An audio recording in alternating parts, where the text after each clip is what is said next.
Ya, Birsa Holiday Angkasa Wisata melepas sebanyak 29 jemaah umroh plus Dubai di Bandara Sultan Mahmud Badarudin II Palembang. Keberangkatan jemaah umroh menggunakan maskapai Ethiopian selama 14 hari.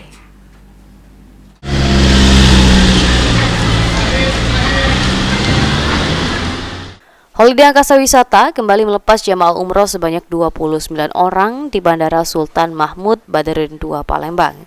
Pelepasan dilakukan langsung oleh Kepala Divisi Umroh Holiday Angkasa Wisata, Indah Pratasari, dan Ustadz Perwakilan Holiday Angkasa Wisata. Perjalanan Umroh Plus akan dilakukan di kota Dubai, Uni Emirat Arab, dengan maskapai Ethiopian selama 14 hari. Para jemaah diberikan pengarahan sebelum keberangkatan agar dapat melaksanakan ibadah umroh dengan baik dan benar. Alhamdulillah di hari Lebaran yang ke-6 ya, Syawal ke-6 hari ini kami travel kesayangan kita Holiday Angkasa Wisata PT Sultan Sumatera baru saja melepaskan jemaah umroh plus Dubai. Jemaah umroh plus Dubai yang hari ini insya Allah kita berangkatkan berjumlah sebanyak 29 orang dan nantinya akan dipulangkan kembali ke tanah air tercinta ke Bandara Sultan Mahmud Badarudin II Kota Palembang pada tanggal 18 April insya Allah. Jemaah ini akan kita inapkan nantinya di kota suci Madinah Al-Munawwarah selama 3 malam, di kota suci Mekah Al-Mukarramah selama 4 malam, dan diinapkan di Dubai selama 2 malam.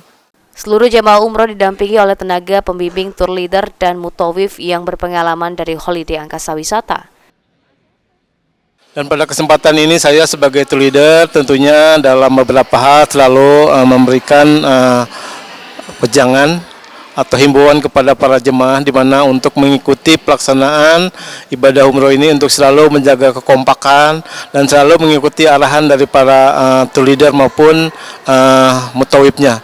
Dan tentunya pada saat pelaksanaan untuk selalu tetap menjaga kesehatan dan juga bisa melaksanakan ibadah ini dengan khusyuk ya. Holiday Angkasa Wisata tetap konsisten memberangkatkan jemaah umrohnya ke Tanah Suci.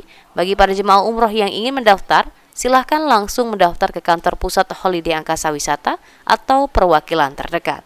Tim Liputan PAL TV.